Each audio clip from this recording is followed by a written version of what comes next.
में जो उससे संबंधित चुनौतियां हैं, जो जनता का काम है, जो विकास का काम है।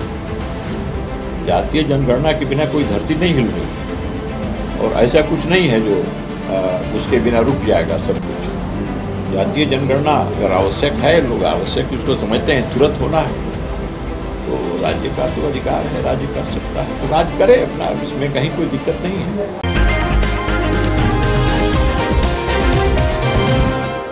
नमस्कार, मैं अभिषेक, आप देख रहे हैं NBC 24 न्यूज़। जातीय जनगणना को लेकर एक बार फिर से बिहार की राजनीति तेज हो गई है। आपको बता दें, बीते दिनों तेजस्वी यादव ने यह साफ कह दिया था कि 72 घंटे के अंदर जातीय जनगणना लागू करने को लेकर बिहार के मुख्यमंत्री से मैं मुलाकात करूंगा, वहीं तमाम मुद्दों पर चर्चा करूंगा। आपको बता दें, कल बीते शाम मुख्यमंत्री नीतीश कुमार से तेजस्वी यादव ने बात की, वहीं 24 घंटे के अंदर मुलाकात की, वहीं जातीय जनगणना बिहार में लागू हो इसको लेकर बात की है। वहीं आपको बता दें, इसको लेकर आज हमने बात किया है बीजेपी मंत्री अमरेंद्र प्रताप सिंह से। उनका क्या कुछ कहना है वो सुने आप लोग। देखिए, उचित अनुचित तो लोग विचार करेंगे, जिन्हें करना है वो करेंगे, लेकिन जातीय जनगणना पर केंद्र सरकार को करना है, तो उसने तो स्पष्ट कर दिया है कि भाई इस बार तो संभव नहीं है, और आगे डिजिटल जातीय जनगणना कराने के लिए केंद्र सरकार ने कमिटमेंट किया, वो हो जाएगा। अब बीच के समय में ये सब मांग उठी है, लेकिन मुझे तो ताज्जुब है कि 10 वर्षों तक मनमोहन सिंह जी रहे, उनके समय में ये बात क्यों नहीं उठी, और जो लोग आज इसको एक सवाल और मुद्दा बना करके चाहते हैं और उस पर कोई राजनीति करना, इस नियत से इस मामले को उठा रहे हैं, तो वह लोग तो उस सरकार में थे, तो उस समय इन लोगों ने क्यों नहीं ये बात की। तो मनमोहन सिंह के समय उन्होंने, जब वो सत्ता में थे, वो थे, उसमें उनकी भागीदारी थी और केंद्र सरकार को ही करना था, तो मनमोहन सिंह के समय में करवा लिए रहते। सारी गिनती उस समय, अब ये गिनती जानवरों की होती है तो इनकी होती है, उनकी होती है, तो आदमी की क्यों नहीं सकती। ये तमाम जो तर्क दिए जा रहे हैं, ये तर्क उस समय क्यों नहीं दिए गए। हम तो यही बात, हर लोग के मन में ये सवाल उठ रहा है, और आज भी ये सवाल जो उठा है इस तरह से, तो ये सवाल बीच में क्यों उठा, जब जनगणना का काम इतना आगे बढ़ चुका है, जब बीच में सब कुछ रोक करके फिर ये गणना नहीं की जा सकती, तो सारी गणना ही रुक जाएगी और वो संभव नहीं है। और केंद्र सरकार ने तमाम टेक्निकल और बाकी सब अपनी परिस्थितियों को बता दिया है और कह दिया है कि ये संभव नहीं है, और यह भी कह दिया है कि राज्य सरकार, अगर कोई राज्य सरकार चाहती है जातीय जनगणना कराना, तो वो अपने राज्य में करा सकती है। तो बिहार में इसकी जरूरत है, अभी हो जाए। बिहार में अगर जरूरत है, माननीय मुख्यमंत्री समझ रहे हैं, सरकार समझ रही है, तो वो लोग करवा सकते हैं, करेंगे। आपका सहयोग रहेगा उसमें, आपका सहयोग रहेगा उसमें। आप लोग चाहते हैं कि बीजेपी, अब देखते हैं कि सरकार का फैसला क्या होता है, सरकार का निर्णय क्या जनगणना हो बिहार में। देखिए, हम लोग तो केंद्र सरकार का जो ये निर्णय है कि जातीय जनगणना संभव नहीं है देश में, तो ये बात तो समझ रहे हैं, और इस बात को माननीय मुख्यमंत्री और बिहार की सरकार भी इसको समझ रही है, इन सारी कठिनाइयों को समझ रही है। लेकिन जातीय जनगणना जरूरी है, यह भी लोग समझने वाले लोग हैं, तो निश्चित रूप से अगर बिहार में है, सरकार चाहेगी तो इसको करवाए। आप लोग साथ दीजिएगा इसमें? सरकार का कोई निर्णय होगा तो इसमें साथ नहीं देने का क्या बात है, और देने की क्या बात है, सरकार करवाएगी। देरी हो रही तो तेजस्वी सवाल उठा रहे थे, क्यों देरी हो? अब तेजस्वी की उंगली के इशारे पर राज्य सरकार नहीं चलेगी ना। राज्य सरकार तो जनता की इच्छा पर, जनता की जरूरतों पर, जनता के हितों के व्यापक सवाल पर चलती है ना। चल तो रही है, उन्होंने तेजस्वी की जो राजनीति है, उनके उंगली के इशारे पर जो चला रहे हैं, उस इशारे पर राज्य सरकार तो चलने के लिए बाध्य नहीं है।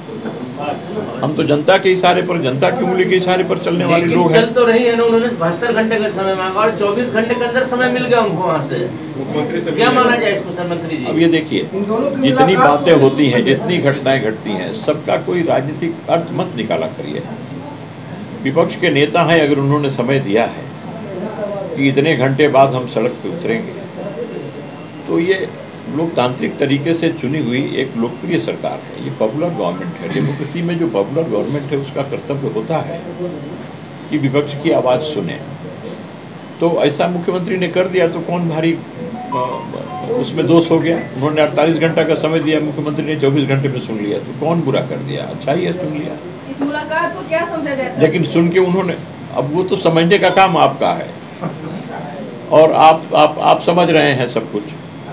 अब उसमें हमसे क्यों राय ले रहे हैं आप? मुख्यमंत्री और तेजस्वी यादव के बीच, प्रतिपक्ष के नेता के बीच बातचीत हुई है और उस बातचीत को मैं क्या जानता हूँ और हमारी समझ उसमें क्या बन सकती है। प्रतिपक्ष के नेता चाहते हैं ऐसा हो तो सरकार से बात उन्होंने किया है। सर आपके पार्टी के हैं सर, वो भी नहीं थे, मुख्यमंत्री से सिर्फ मुलाकात होती है सर इसमें से।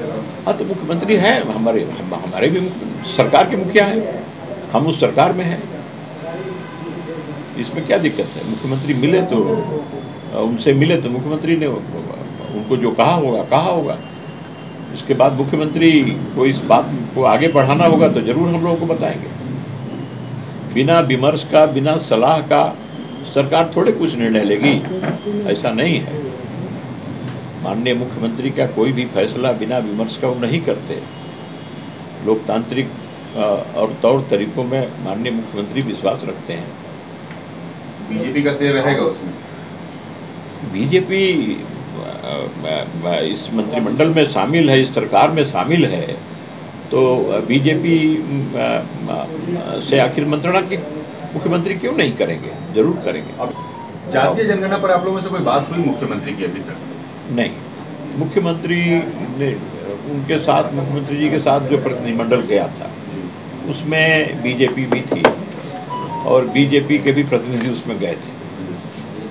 तो उसके बाद की बात को तो कोई हम नहीं समझते कि कोई इस पर कोई बातचीत हुई है। हुई होगी तो ऊपर हुई। मुख्यमंत्री बार बार ये कहते हैं कि हम बीजेपी से मत मांग रहे हैं, बीजेपी वाले लोग बता नहीं रहे हैं क्या करना है नहीं करना है। तो बीजेपी के बड़े नेताओं से बात होती रहती है, उस स्तर पर कुछ बातचीत जरूर हुई होगी, हम उसको डिनाई नहीं करते। लेकिन हम नहीं जानते, हमारा इतना बड़ा स्तर नहीं है कि हम दावा करें कि बात हुई है। पार्टी के बड़े स्तर पर बात हुई होगी, मुख्यमंत्री करते होंगे, किए होंगे। अब मंत्री आपके अनुसार क्या जल्दीबाजी होनी चाहिए इस विषय पर जो मांग हो रही है? मैं समझता हूँ कि यह ऐसा कोई विषय नहीं है कि इस पर बहुत जल्दीबाजी, इसके बिना राज्य डूब रहा है, इसके बिना धरती हिल रही है, ऐसा कुछ नहीं है। ये ऐसा विषय नहीं है। लेकिन अगर विषय है, बहुत लोग समझते हैं कि नहीं ये आवश्यक विषय है, तो मुख्यमंत्री जी बात किए हैं, आगे बात बढ़ेगी तो हम लोगों को जरूर जानकारी होगी। अभी चलिए इस पर चर्चा होनी चाहिए, सामूहिक चर्चा होनी चाहिए इस मुद्दे पर। अब ये सब मुख्यमंत्री जी पर है। अभी के लिए जरूरी नहीं है सर ये विषय?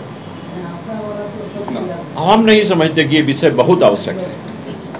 आवश्यक है तो इस पर चर्चा होनी चाहिए, लेकिन हम नहीं समझते। अब तो बड़े बड़े विषय हमारे सामने हैं, उन सब विषयों में हम लोग लगे अपने जो उससे संबंधित चुनौतियां हैं, जो जनता का काम है, जो विकास का काम है। जातीय जनगणना के बिना कोई धरती नहीं हिल रही है और ऐसा कुछ नहीं है जो उसके बिना रुक जाएगा सब कुछ। जातीय जनगणना अगर आवश्यक है, लोग आवश्यक उसको समझते हैं, तुरंत होना है, तो राज्य का तो अधिकार है, राज्य कर सकता है तो राज्य करे अपना, इसमें कहीं कोई दिक्कत नहीं है। लेकिन वह भी विचार विमर्श की बात है। राज्य भी फैसला अगर राज्य को करना होगा तो सोच समझ के राज्य को करना होगा। इसमें राज्य का बाकी वित्तीय मामला है, इसमें जो खर्च आएगा बाकी होगा। इसमें ऐसा विषय नहीं है आसान की तुरंत राज्य भी फैसला कर ले। तो आपने सुना, अमरेंद्र प्रताप सिंह है, बीजेपी कोटे से मंत्री हैं। उनका साफ साफ कहना है जातीय जनगणना को लेकर कि मैं इसको ज़रूरी नहीं समझता हूँ बिहार में जातीय जनगणना हो। वहीं उन्होंने साफ साफ कहा है कि तमाम बिहार में अलग अलग मुद्दा है, उस पर सरकार को ध्यान देना चाहिए, उस पर हम लोग काम करेंगे। वहीं उन्होंने बताया है कि तेजस्वी यादव के जातीय जनगणना मांग करने से कुछ नहीं होता है, केंद्र का जो आदेश होगा वही होगा, केंद्र सरकार का जो आदेश होगा वो सर्वमान्य होगा। वहीं आपको बता दें जातीय जनगणना को लेकर बिहार की राजनीति गर्म हो गई है। वहीं नेता प्रतिपक्ष तेजस्वी यादव कल बीते शाम बिहार के मुख्यमंत्री नीतीश कुमार से मुलाकात किए हैं, जातीय जनगणना की मांग की है। फिलहाल देखने वाली बात होगी कि बिहार में जातीय जनगणना कब तक लागू होता है। और तमाम खबरों के लिए बन रहे NBC 24 न्यूज़ के साथ हमारे चैनल को सब्सक्राइब करें, पेज को लाइक करें। बहुत बहुत धन्यवाद।